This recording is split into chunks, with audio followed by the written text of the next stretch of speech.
नमस्कार।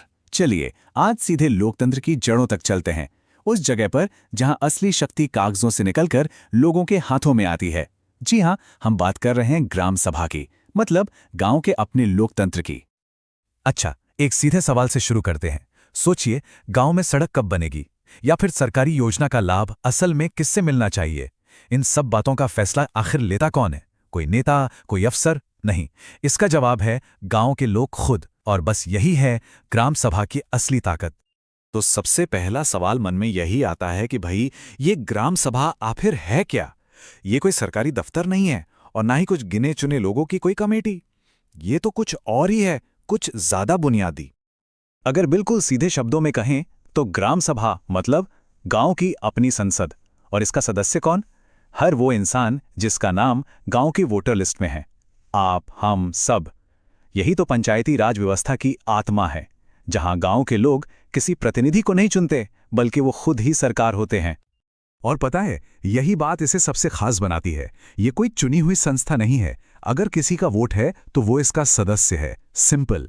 ये है सीधा लोकतंत्र, मतलब डायरेक्ट डेमोक्रेसी, जहां प्रतिनिधि नहीं बल्कि जनता खुद फैसले लेती है। ये पंचायती राज की वो नींव जिसकी बैठक कानूनन साल में कम से कम 2 बार तो होनी ही चाहिए। अब लोगों के हाथ में सीधी ताकत का ये जो आइडिया है, ये सुनने में जितना क्रांतिकारी लगता है उतना नया है नहीं। तो सवाल उठता है कि गांव के स्वशासन की ये जड़ें आखिर कितनी गहरी हैं। देखिए, भारत में तो सदियों से गांव की अपनी पंचायतें रही हैं जो स्थानीय मामले सुलझाती आए हैं। आज़ादी के बाद इसे एक औपचारिक रूप देने की कोशिशें भी हुईं, लेकिन असली मोड़ आया 1993 में। 73वें संवैधानिक संशोधन ने ग्राम सभा को सिर्फ एक परंपरा नहीं रहने दिया, बल्कि उसे एक संवैधानिक दर्जा दे दिया। मतलब इसे कानूनी तौर पर शक्तिशाली और अनिवार्य बना दिया गया। तो ठीक है, हमें ये तो पता चल गया कि ग्राम सभा क्या है और इसे कानूनी ताकत कब मिली। लेकिन जब गांव के सब लोग एक साथ बैठते हैं तो असल में होता क्या है?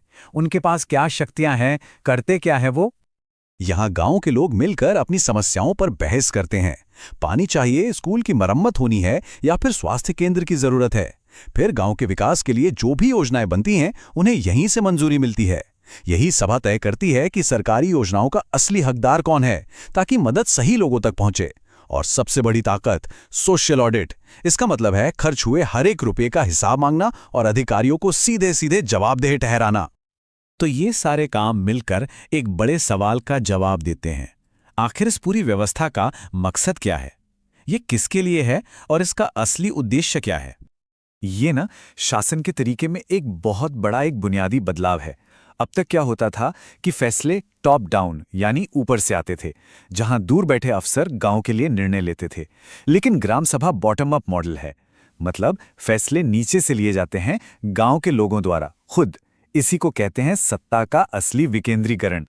इसका फायदा तो हर नागरिक को मिलता है, लेकिन इसका असली मकसद उन आवाजों को ताकत देना है जो अक्सर दब जाती हैं, जैसे महिलाएं और समाज के सबसे वंचित वर्ग। ग्राम सभा ये पक्का करती है कि विकास की कहानी में हर कोई बराबर का भागीदार हो। तो घूम फिरकर सवाल वही आता है, क्या ग्राम सभा ही लोकतंत्र का सबसे सच्चा, सबसे खरा रूप है? एक ऐसी व्यवस्था जहां लोग सिर्फ सरकार चुनते नहीं हैं, बल्कि खुद सरकार चलाते हैं, जहां हर आवाज की कीमत है और हर व्यक्ति विकास का हिस्सा है। ये सिर्फ एक सिस्टम नहीं, बल्कि एक सोच है। इस पर विचार जरूर कीजिएगा।